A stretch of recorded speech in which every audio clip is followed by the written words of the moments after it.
أعوذ بالله من الشيطان الرجيم بسم الله الرحمن الرحيم رب زدني علما اللهم نبئني بحقيقة الأشياء إلهكم إله واحد لا إله إلا هو الرحمن الرحيم لا حول ولا قوة إلا بالله. السلام علیکم. وہ احکام خداوندی جو وقتاً فوقتاً اس روئے زمین پر نازل ہوتے رہے، ایک خاص علاقے یا ایک خاص وقت تک محدود نہ تھے. ہر مذہب کی اپنی ایک شریعت تھی، لیکن دین اسلام جو سب سے آخر میں نازل ہوا اور اس نے اپنی شریعت نافذ کی، یہ دین اسلام قیامت تک کے لیے ہے. اس کے احکام وہی رہیں گے، اس کی شریعت بھی وہی رہے گی. اس کے احکام اٹل ہیں، ان میں ترمیم یا تنسیخ نہیں ہو سکتی. لیکن وقت کے ساتھ ساتھ وہ احکام جن کی پیروی ہم دین کے احکام سمجھ کر رہے تھے، ان پر بڑے پردے سرکتے جائیں گے. سائنس اور دنیا کے مختلف علوم ان احکام کو پرکھتے اور ان کی تصدیق کرتے جائیں گے. جہاں تک سائنس آج پہنچ چکی ہے اور قیامت تک پہنچے گی، ان احکام خداوندی کی تائید اور تصدیق پر مجبور ہے اور مجبور رہے گی. قرآن مجید ہو یا حدیث شریف و سنت، ہمارے پاس دین کے ماخذ ہیں. ان میں صرف ایک غلطی خدا کو خدا اور اس کے رسول صلی اللہ علیہ وسلم کو صادق اور امین نہیں رہنے دے گی. حدیث شریف اور سنت نبی صلی اللہ علیہ وسلم ایک ہیں، ان میں ایک اور ہے دوسرا عمل. شریعت کا مطلب ہے وہ کم از کم ظاہرہ جو ہمیں یوم حشر نجات کے لیے ضرورت ہوگی. ان میں معاملات بھی ہیں اور عبادات بھی. معاملات کے معنی حقوق العباد اور عبادات کے معنی حقوق اللہ. حقوق العباد میں کمی بیشی دونوں معاملہ والے جانیں. جس کا حق غضب ہوا وہ معاف کرے تو کرے، ورنہ نہیں. ہر صاحب معاملہ نے اپنا حساب خود ہی دینا ہے. اب رہے حقوق اللہ، تو یہ عبادات ہیں. ان سب کی بنیاد پاکی اور پاکیزگی پر ہے. کسی بھی چیز کی بنیاد میں اس کی مضبوطی اور پائیداری کی ضمانت موجود ہوتی ہے. سب عبادات کی بنیاد وضو پر ہے. وضو اور اچھا وضو، اس سے مراد وہ سب کثافتیں جو ہمارے وجود پر خارج میں موجود تھیں، ان کا دھل جانا. آج ہمارا علم ہمیں ان کی افادیت سے آگاہ کر رہا ہے. ہمارے جسم میں مختلف پریشر پوائنٹس ہیں. ہم انہیں تصوف کی دنیا میں لطائف کا نام دیتے ہیں. سب سے پہلے ہاتھ دھونا. ہمارے ہاتھ ڈائریکٹ ہمارے جگر کو ظاہر کرتے ہیں یا ریپریزنٹ کرتے ہیں. ہمارے ہاتھوں کی 5 انگلیاں اور اسی طرح ہمارے جگر کے 5 روتھڑے، جس میں ہماری ہتھیلی، ویسے ہی ہمارے جگر کا ابھرا ہوا موٹا حصہ. اگر ہمارے جگر کے کنارے سکڑنا شروع ہو جائیں تو ہماری ہتھیلی کے کنارے بھی سکڑ کر سخت ہونا شروع ہو جاتے ہیں. لیور سروسس کے مریض میں کسی ٹیسٹ کی ضرورت نہیں ہوتی. دوران تشخیص ان ہتھیلیوں کی حالت سے جانا جا سکتا ہے کہ جگر کی حالت کیا ہے. آپ کے پاس وہ علم تشخیص ہونا چاہیے. دوران وضو کلی کرنا اور حلق تک پانی پہنچانا اور مسواک کرنا، اس کی حکمت بھی سمجھ لیں. آپ کے گال اندرونی طرف سے ایک جھلی سے ڈھکے ہوئے ہوتے ہیں. یہ جھلی وضو جاذبہ کے متحد ہے. ہم کھانا کھاتے ہوئے جتنی بار منہ ہلائیں گے، ہمارے منہ میں موجود سلیوری گلینڈز سے اتنا ہی تھوک یا سلائیوا پیدا کریں گے. یہ تھوک ہماری غذا میں موجود نشاستہ کو توڑ کر مٹھاس میں تبدیل کر دے گا اور وہ مٹھاس منہ سے ہی ڈائریکٹ خون میں چلی جائے گی.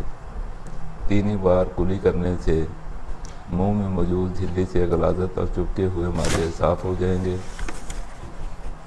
اور کیپلریز جو منہ سے ہی مٹھاس کو جذب کرنے کا کام کرتی ہیں، اپنا کام آسان طریقے سے کرنے لگیں گی.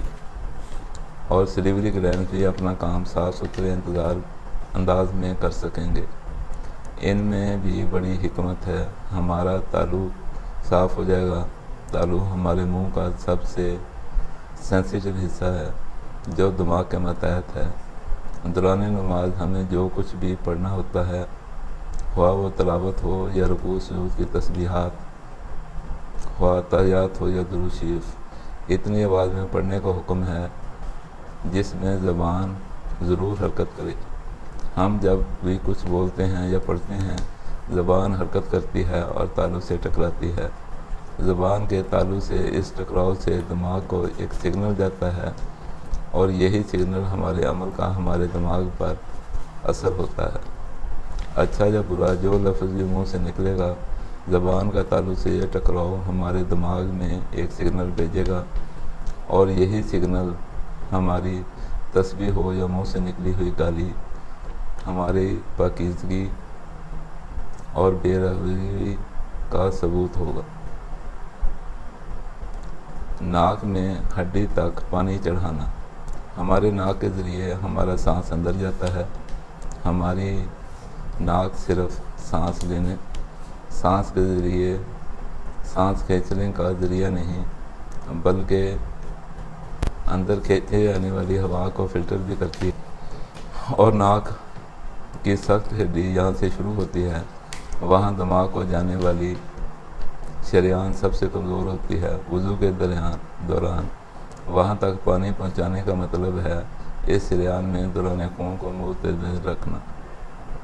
چہرہ کو ماتھے تک 3 بار دھونا۔ ہمارے دماغ کا سامنے والا حصہ جس کے بارے میں سائنس کہتی ہے انسان فرنٹ لوب سے سوچتا ہے، اور مذہب کہتا ہے ہم نے لوگوں کو ان کے ماتھے سے پکڑ رکھا ہے، یعنی انسان پر خیالات الہام کی طرح اترتے ہیں۔ بہت بار میرے ساتھ ایسا ہوتا ہے کہ میں لکھنے بیٹھوں تو کوئی چیز یا کسی چیز کے بارے میں کچھ خاص معلومات یا باتیں ذہن میں نہیں ہوتی، لیکن جیسے جیسے لکھتا ہوں خیالات کا ایک ہجوم ہوتا ہے، سمجھ نہیں آتی کسے پکڑوں کسے چھوڑوں۔ انسانی چہرے پر 400 پریشر پوائنٹس ہیں۔ یہی وجہ ہے کچھ لوگوں کے چہرے نورانی ہوتے ہیں اور کچھ لوگوں کے چہرے پر نحوست برس رہی ہوتی ہے۔ وضو کے دوران چہرے کی جلد تو صاف ہو جاتی ہے، لیکن یہ 400 پریشر پوائنٹس ایکٹیویٹ بھی ہو جاتے ہیں اور اپنا کام بخوبی کرنے لگتے ہیں۔ آپ وضو کریں گے تو نماز یا تلاوت کوئی بھی عبادت بھی ضرور کریں گے۔ نور کے پریشر پوائنٹس ایکٹیویٹ ہو کر اپنا کام شروع کریں گے، چہرے پر نور آتا جائے گا، چہرے کے پریشر پوائنٹس روشن ہوتے جائیں گے اور کچھ سست ہو کر پس منظر میں چلے جائیں گے۔ کوہنیوں تک ہاتھ دھونا۔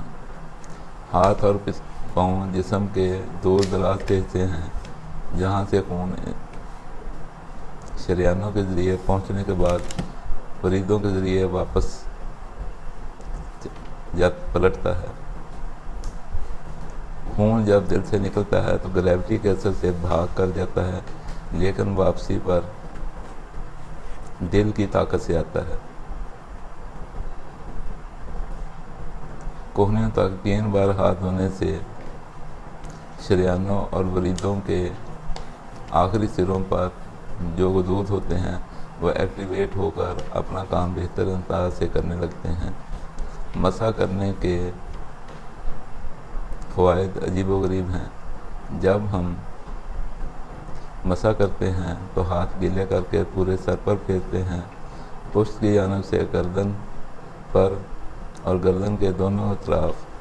قدرت کا یہ راز ہے کہ داہنی جانب کا دماغ بائیں جانب کے جسم کو نصف حصہ جسم کو کنٹرول کرتا ہے اور بائیں جانب کا دماغ دائیں جانب کے نصف حصہ کو کنٹرول کرتا ہے۔ گردن کی دائیں جانب تر گرم چیزوں سے آپریٹ ہوتی ہے اور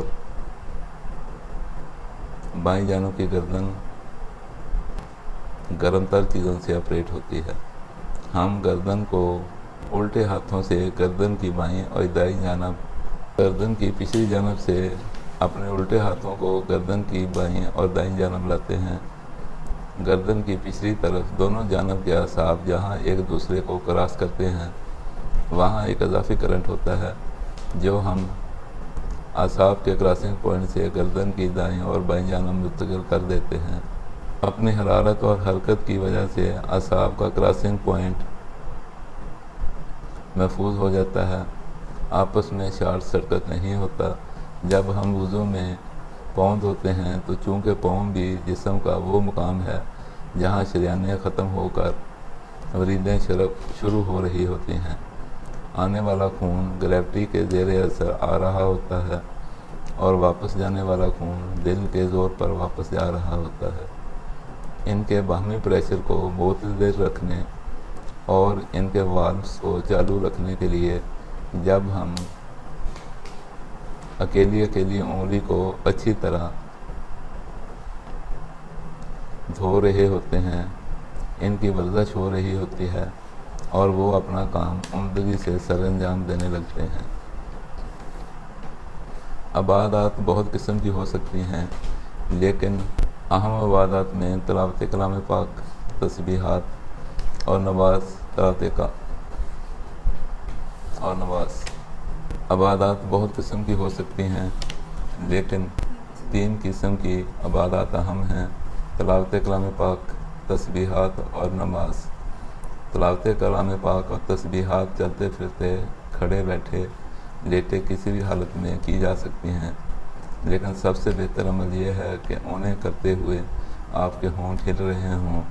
اگر آپ کے ہونٹ نہیں ہل رہے، آپ دل میں پڑھ رہے ہیں، خواہ جتنی بھی کوشش کریں آپ کی زبان تالو سے نہیں ٹکرا رہی، تو جو فوائد اس تلاوت کلام پاک یا تسبیح نے آپ کے دماغ کو زبان کے ذریعے اپنے سگنلز بھیج کر حاصل کرنے تھے، آپ ان سے محروم رہیں گے۔ اگر زبان کے بار بار تالو سے ٹکرانے سے پیدا ہونے والے سگنلز کا آپ کا دماغ عادی ہو جاتا ہے تو ہر حالت میں لاشعوری طور پر بھی آپ تسبیح کے عادی ہو جاتے ہیں۔ دماغ آپ کے جسم کا حاکم ہے اور مثل مشہور ہے، عوام اپنے حاکموں کے مذہب پر ہوتے ہیں۔ آپ کا الگ الگ دماغ کا ماتحت وہ دماغ کے زیر اثر اپنا ورد یا تلاوت سوتے جاگتے جاری رکھتا ہے۔ اب آتے ہیں نماز کی طرف۔ پہلے ایک بات سمجھ لیں، انسان 2 چیزوں کا مجموعہ ہے، ایک روح اور دوسرا جسم۔ روح ایک نور ہے، نظر نہیں آتی، اپنے اثرات سے محسوس ہوتی ہے۔ اس پر اثر انداز ہونے کے لیے نورانی چیزوں کی ضرورت ہے۔ مثال سے سمجھیں، آپ چھڑی سے پیٹ کر جسم کو زخمی کر سکتے ہیں، تکلیف میں مبتلا کر سکتے ہیں، لیکن روح کو تکلیف نہیں دے سکتے۔ لیکن کسی کو برا بھلا کہہ کر یا گالی دے کر روح کو تو زخمی کر سکتے ہیں، روح پر لگا سکتے ہیں، جسم کو زخمی یا اذیت نہیں دے سکتے۔ روح چونکہ ایک نورانی چیز ہے، اس لیے جب روح بیمار ہو، اس کے لیے ہمیں روحانی چیز کی ضرورت ہوگی۔ اس کے برعکس جسم مٹی سے بنا ہے، اس کے علاج کے لیے ہمیں مٹی سے ہی بنی ہوئی یا مٹی سے پیدا شدہ چیزوں کی ضرورت ہوگی۔ اسے یوں سمجھ لیں، روح نور ہے، اس لیے اس کی غذا نورانی چیزیں ہیں، یعنی عبادات، تسبیحات، تلاوت اور ذکر اذکار وغیرہ ہیں، اور جسم چونکہ مادی چیز ہے، اس لیے ان کی غذا مادی چیزیں ہیں۔ اسلام کی تمام عبادات میں صرف نماز ہی ایسی عبادت ہے جس میں روح اور جسم دونوں شریک ہوتے ہیں۔ نماز سے مکمل فوائد حاصل کرنے کے لیے ہمیں حدیث شریف میں بتائے گئے اور سنت کے مطابق نماز کو ادا کر کے اس کے فوائد سمیٹنے ہوں گے۔ ہمارے کان بیرونی دنیا سے جسم کے رابطے کے لیے سب سے اہم عضو ہیں۔ جب ہم تکبیر اولیٰ کہتے ہوئے کانوں کی لوگ کو چھوتے ہیں، دماغ کو یہ پیغام جاتا ہے ہم اپنے جسم کے ساتھ بارگاہ الہی میں کھڑے ہو گئے ہیں، اس لیے دماغ اپنے دنیاوی معاملات کو پس پش ڈال کر جسم کی طرح روح کو بھی بارگاہ الہی میں حاضر کر دے۔ جب ہم نماز میں قیام کرتے ہیں، دل سے نکلا ہوا خون جسم میں حرکت کرتا ہے تو شریانوں میں کشش ثقل کے زیر اثر پاؤں تک اور پورے جسم میں پھیل جاتا ہے۔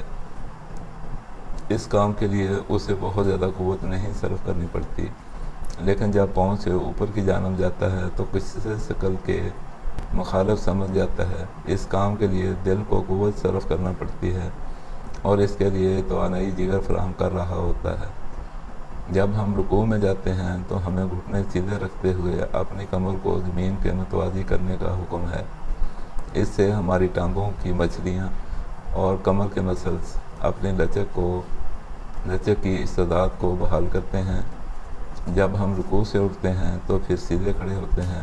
دوران خون کو اپنا دوران درست کرنے کا موقع ملتا ہے۔ جب ہم سجدے میں جاتے ہیں، پوری نماز کا یہ سب سے اہم جز ہے۔ اگر سجدہ صحیح ادا کر لیا جائے تو یہی اس کی پوری افادیت حاصل ہو سکتی ہے۔ سجدہ دراصل ماتھا ٹیکنے کا نام نہیں، ناک رگڑنے کا نام ہے۔ ہمیشہ سجدہ میں دباؤ ناک کی سخت ہڈی پر رکھنا چاہیے اور سجدہ میں اپنے جسم کے مطابق جتنا آگے تک جا سکتے ہوں وہاں سجدہ کرنا چاہیے۔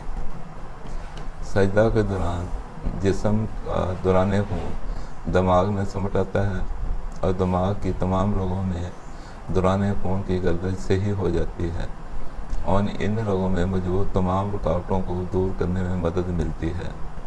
اور سجدہ کی پوزیشن میں انسان کے جتنے جوڑ ہیں سب ایک ہی وقت میں کام کر رہے ہوتے ہیں اور میکسیمم اسٹریچ کی پوزیشن میں ہوتے ہیں۔ جن لوگوں کو چکس پڑ جاتی ہے یا جن مریضوں کو ڈسک پرابلم کی وجہ سے ڈاکٹر صاحبان آپریشن کا مشورہ دیتے ہیں وہ سب مسائل صرف صحیح سجدہ کرنے سے بغیر کسی دوائی اور پرہیز کے حل ہو جاتے ہیں۔ کرنا صرف یہ ہوتا ہے، سجدہ لمبا کرنا ہے۔ لمبے سے مراد زیادہ ٹائم نہیں بلکہ گھٹنوں سے جتنی دور ہاتھ رکھے جا سکیں رکھنے ہیں۔ چہرہ کو دونوں ہاتھوں کے درمیان رکھتے ہوئے سجدہ کرنا ہے اور دوران سجدہ دباؤ ماتھے پر نہیں، ناک کی سخت ہڈی پر رکھنا ہے۔ اتحیات میں بیٹھتے ہوئے جسم کے سامنے والے حصے ٹانگوں کے مسل سے اپنی میکسیمم پوزیشن پر آ جاتے ہیں۔ سجدہ سے اٹھ کر سیدھا کھڑے ہونے کے لیے اپنے ہاتھ گھٹنوں پر رکھنے ہیں اور بغیر سہارے لیے قیام کے لیے کھڑا ہونا ہے۔ جب سلام کے لیے دونوں طرف منہ پھیرتے ہیں تو چہرہ کو کندھے تک پھیرنا چاہیے۔ گردن کے بائیں جانب اور دائیں جانب کے جو مسلز ہیں وہ اپنی ایکسٹریم پوزیشن تک کھینچ جائیں۔ یاد رکھنے والی بات یہ ہے کہ ہمارے جسم میں نروز بھی ہیں، مسلز بھی اور غدود بھی۔ دنیا میں معاشرت اور نماز ہی وہ دو ایکٹیویٹیز ہیں جن میں سب ٹیشوز ایک ہی وقت میں کام کرتے ہیں، ورنہ جسمانی کام کرنے والوں کے مسلز کام کر رہے ہوتے ہیں، دماغ سکون میں ہوتا ہے، دماغی کام کرنے والوں کے نروز کام کر رہے ہوتے ہیں، مسلز سکون میں ہوتے ہیں۔ ہمارے جسم کی پچھلی جانب جو مسلز ہیں اگلی جانب کے مسل سے ایک وقت میں الٹ کام کر رہے ہوتے ہیں۔ مثلا ہم رکوع میں گئے، ہماری جسم کے پچھلی جانب کے مسلز کھنچ گئے لیکن اگلی جانب کے مسلز سکڑ گئے۔ ہم اتحیات میں اٹھ کر قیام کے لیے کھڑے ہوئے، ہمارے اگلے جسم کے مسلز کھنچ گئے اور پچھلی جانب کے مسلز پر کوئی دباؤ نہیں پڑا۔ اگر سنت کے مطابق نماز ادا کی جائے، ہمیں اپنی تسبیحات اور تلاوت ہونٹ چھلاتے ہوئے پڑھنی چاہیے تاکہ ہماری زبان بار بار تالو سے ٹکرائے، دماغ کو اس تسبیح کے مطابق سگنل جائے۔ صرف سنت کے مطابق نماز کرنے سے ہم اپنی اکثر تکالیف سے چھٹکارا حاصل پا سکتے ہیں، نہ دوائی، نہ پرہیز، نہ خرچ، لیکن صحت لازوال۔ صرف نماز ادا کرنے میں جو حکمتیں ہیں، ہماری نماز ان صحیح خطوط پر ادا کرنے کا طریقہ آنا چاہیے۔ السلام علیکم۔